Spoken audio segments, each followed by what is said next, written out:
Thank you, Mr. Chair. Thank you both for being here. As you know, a bipartisan majority of this committee and of the Senate opposed the Iran deal, thought it was a bad deal. But I think what you're hearing today is an additional major concern that I share.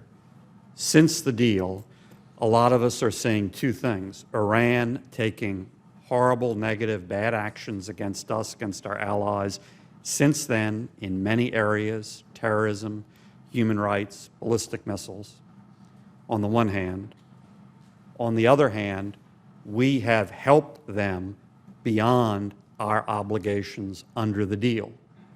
And that, in addition to the deal, is very concerning to a lot of us. What Senator Toomey talked about, what Senator Cotton talked about. Is that characterization not correct? Senator, I certainly agree that we've seen Iran come into compliance with their commitments under the deal. What I would say from our end is we've done the same. We fulfilled our commitments.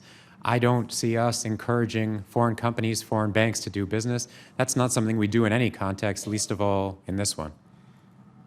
What about the heavy water transaction? That you all have testified that was not an obligation of ours under the deal, correct? Yes, sir, that's right. It was not part of the So deal. what did we get for that? They clearly wanted it. They wanted that outlet. They wanted those dollars. What did we get out of it? We got out of it a supply of heavy water that's very important to scientific and commercial research. For which here in we the United have States. had multiple other avenues from allies, correct? Not exactly true. For example, the principal producers, we don't have any heavy water production capabilities our own in the United States. The principal Mr. Mueller, you're not really suggesting that we did that deal because we needed the heavy water and we couldn't get it elsewhere. You're not really suggesting that. Why, yes, sir. For example, there are only two countries that regularly export heavy water, Canada and India. Canada ceased production of heavy water in 1997 and only sporadically makes it available. The quality of the Indian water, the other source of supply, doesn't completely fit with our domestic requirements here in the United States. So in the marketplace, Iran was obligated to reduce its holdings of heavy water. Let me just move on and say that the response that we did it because we needed that supply of heavy water, I don't think anyone believes that.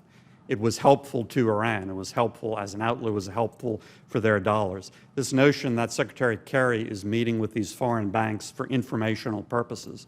When calls come into the State Department about what different treaty obligations are and what they mean, I mean, are all of those calls put through to John Kerry's desk? Does he field all those calls? Does he do all those meetings? I mean, surely the Secretary of State did not have to hold those meetings.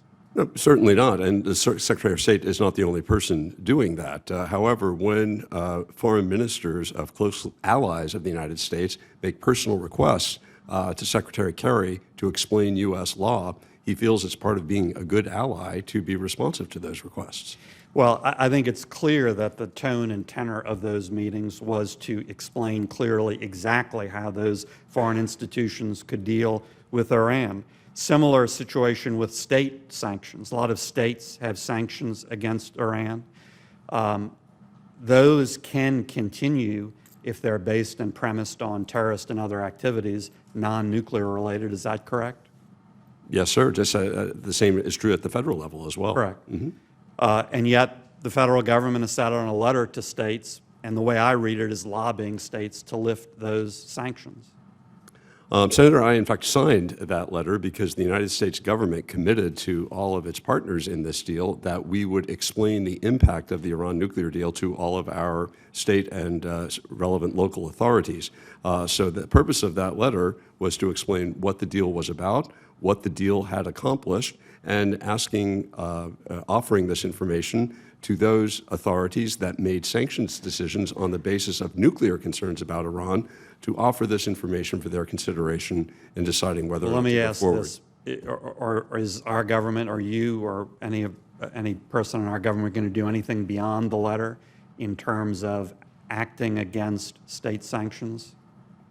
Well, there's certain constitutional questions at play there. I certainly have no plans to do that. The state and local authority has its own.